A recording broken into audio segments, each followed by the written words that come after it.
आम आदमी पार्टी के राज्यसभा सांसद और उत्तर प्रदेश प्रभारी संजय सिंह जी इस वक्त हमारे साथ मौजूद हैं। संजय जी, जिस तरह से बागपत की अगर पहले जिक्र करें, व्यापारी ने आत्महत्या करने की कोशिश की, उनकी पत्नी की जान चली गई है और जो व्यापारी हैं उनकी भी हालत नाजुक बताई जा रही है। स्थिति को कैसे देख रहे हैं उत्तर प्रदेश की?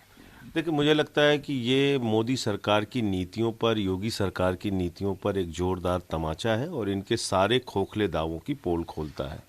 एक व्यापारी को अगर लाइव फेसबुक पर आके अपनी पत्नी के साथ जहर खाने के लिए मजबूर होना पड़ रहा है, तो इससे दुखद कोई घटना नहीं हो सकती, इससे पीड़ादायक कोई घटना नहीं हो सकती।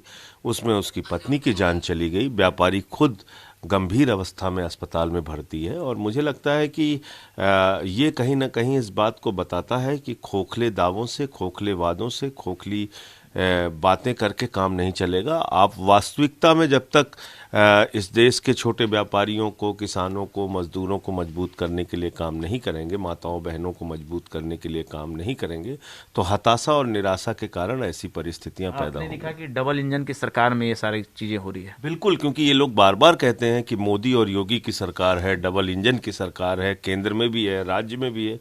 फिर एक व्यापारी को मजबूर होके फेसबुक लाइव पे आके अपनी पत्नी के साथ जहर खाना पड़ता है। इससे ज्यादा शर्मनाक घटना कोई हो सकती है क्या? इससे ज्यादा दुखद घटना कोई हो सकती है क्या? उनके घाव पे मरहम रखने वाला कोई नहीं। पिछले दिनों कानपुर में ऐसी घटना हुई, पूरे परिवार के साथ एक व्यक्ति ने जहर खा लिया, कोरोना की महामारी की शुरुआत जैसी हुई। तो सरकार के सारे दावों की कलई खोलती है इस प्रकार की घटना। प्रधानमंत्री के संबोधन से तो ऐसा कुछ नजर नहीं आया। कोरोना काल में उन्होंने जिक्र किया कि कितना काम किया है केंद्र की सरकार काम ने तो किया प्रदेश था, बिल्कुल किया था उन्होंने काम। कोरोना फैलाने का काम किया था, लाखों लोगं की भीड़ बंगाल में इकट्ठा करके। पूरे देश ने देखा, प्रधानमंत्री जी कह रहे थे पीछे तक, पीछे तक, पीछे तक लोग ही लोग नजर आ रहे हैं। तो ये तो पूरे देश ने देखा कि किस निर्ममता के साथ आदित्यनाथ जी ने और मोदी जी ने उस कोरोना काल में लाशें सड़ती रही, चील कौवे कुत्ते नोचते रहे, शमशान में लकड़ियां नसीब नहीं हुई, दवा, ऑक्सीजन, बेड का इंतजाम नहीं हुआ, बावजूद इसके चुनाव की रैलियां करने में व्यस्त थे ये लोग। संवेदनहीनता की पराकाष्ठा है ये। कम से कम भारतीय जनता पार्टी को, मोदी जी को और योगी जी को कोरोना प्रबंधन के बारे में कोई बात कहने के अधिकार नहीं है। और ये लोग कोरोना कुप्रबंधन के जीवित स्मारक हैं। इनको सदियां नहीं भुला पाएंगी कि लाखों लोगों की जब जानें चली गईं, उस वक्त ये लोग चुनाव प्रचार में और अपनी पार्टी को जिताने में व्यस्त थे। भाजपा ने अपना संकल्प पत्र जारी किया है, ओबीसी समुदाय की बात की है, उसमें महिलाओं की बात की है, त्योहारों पर गैस सिलेंडर देने की बात की है, नौजवानों को ज़्यादा से ज़्यादा रोजगार देने की बात की है। देखिए, ये घिसा पीटा रिकॉर्ड है भाजपा का, जो सुनते सुनते लोग थक गए हैं। तो ये संकल्प पत्र नहीं है, ये धोखा पत्र है। और इस प्रकार का धोखा लोग 14 में खा चुके, 17 में खा चुके, 19 में खा चुके, अब नहीं खाएंगे। उत्तर प्रदेश की जनता अब इनकी असलियत पहचान चुकी है। ना इन्होंने 5 वर्षों में रोजगार दिया, न किसानों को उसके फसल का दाम दिया। गन्ना किसानों का हजारों करोड़ रुपए बकाया है। उत्तर प्रदेश के नौजवान जब रोजगार मांगने के लिए सड़कों पर निकले तो उनको दौड़ा दौड़ा कर पीटा गया। प्रयागराज के अंदर घरों में घुस घुस के पीटा गया। सुहागिन महिलाओं ने अपना सिर मुड़वा के प्रदर्शन किया। इस सरकार में हर वर्ग पीड़ित और दुखी रहा है। तो इसलिए मुझे लगता है कि भारतीय जनता पार्टी की कथनी और करनी में जमीन आसमान का अंतर है और इनका संकल्प पत्र एक धोखा पत्र है, जिसको उत्तर प्रदेश की जनता जानती है। संजय जी, फर्स्ट फेज का चुनाव है, तो ऐसे में नज़दीक भी आ चुका है। आम आदमी पार्टी कहाँ पर इस वक्त खड़ी है, क्या आप देख पा रहे हैं? देखिए, ये तो उत्तर प्रदेश की जनता को तय करना है। मैं तो सिर्फ एक ही चीज कहना चाहता हूं कि यूपी के लोगों पर एक जो हमेशा दाग लगा हुआ है, जो हम आलोचना के कारण बनते हैं कि यूपी के लोग तो जाति धर्म के अलावा वोट कर ही नहीं सकते, यूपी के लोग जाति धर्म के अलावा वोट कर ही नहीं सकते। तो हमने एक मॉडल रखा है, अरविंद केजरीवाल की गारंटी दी है, शिक्षा पर, स्वास्थ्य पर, बिजली पर, पानी पर, बसों की यात्रा पर एक व्यापक एजेंडा लेके किसानों के फसल के दाम पे हमने ये तमाम मुद्दे उत्तर प्रदेश की जनता के सामने रखे हैं। और अच्छे सुयोग्य प्रत्याशी हमने दिए हैं। दूसरी पार्टियों के प्रत्याशियों की चर्चा होती है, कितने गुंडे हैं, कितने माफिया हैं, कितने डकैत हैं, कितने चोर हैं।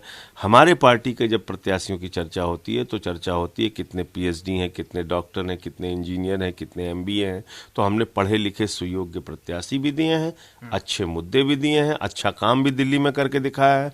अब उत्तर प्रदेश की जनता को है, जनता के ऊपर है, वो हमें ज़्यादा से ज़्यादा वोट देकर जिताए और इस गंदी राजनीति पे झाड़ू चलाए। एक आखिरी सवाल है मेरा, जिस तरह का बर्ताव बच्ची के साथ हुआ, छात्रा के साथ में हुआ, नारेबाजी की गई उनके पीछे पीछे और दौड़ाने की भी कोशिश की गई, अगर वहाँ पे शिक्षक नहीं होते और लोग नहीं होते तो ना जाने क्या होता। पूरे घटनाक्रम को आप कैसे देख रहे हैं? देखिए, हम लोग भी एक परिवार वाले लोग हैं और बेटी बेटी होती है, वो किसी की बेटी हो, हिंदू की हो, मुसलमान की हो, सिख की हो, ईसाई की हो। चलो किसी बात पे हमारा आपका मतभेद है, हमसे झगड़ा करो, बेटियों से झगड़ा मत करो। बेटियां हमारी इज्जत हैं, हमारी मान है, हमारी मर्यादा है। और मर्यादा पुरुषोत्तम भगवान श्री राम के नारे लगा के बेटियों को दौड़ाया जा रहा है, ये होगा इस मुल्क के अंदर? हिंदू धर्म को भी अपमानित कर रहे हैं, हिंदू धर्म को भी बदनाम कर रहे हैं। मर्यादा पुरुषोत्तम भगवान श्री राम, जिसकी मर्यादा, जिसके आचरण, जिसके वैभव, जिसके गौरव की चर्चा पूरी दुनिया में होती है, उस भगवान श्री राम का नारा लगा के बेटियों को दौड़ाया जा रहा है। यही दिन देखना बचा था हिंदुस्तान में हम लोगों को। अरे हमारे परिवारों की भी बेटियां घूंघट में निकलती हैं, हमारे परिवारों की भी बहुएं, हमारे परिवारों की भी चाचियां, हमारे परिवारों की भी माएं, वो भी घूंघट में निकलती हैं, निकलती हैं। आप उनको दौड़ा लेंगे? आप उनको अपमानित करेंगे?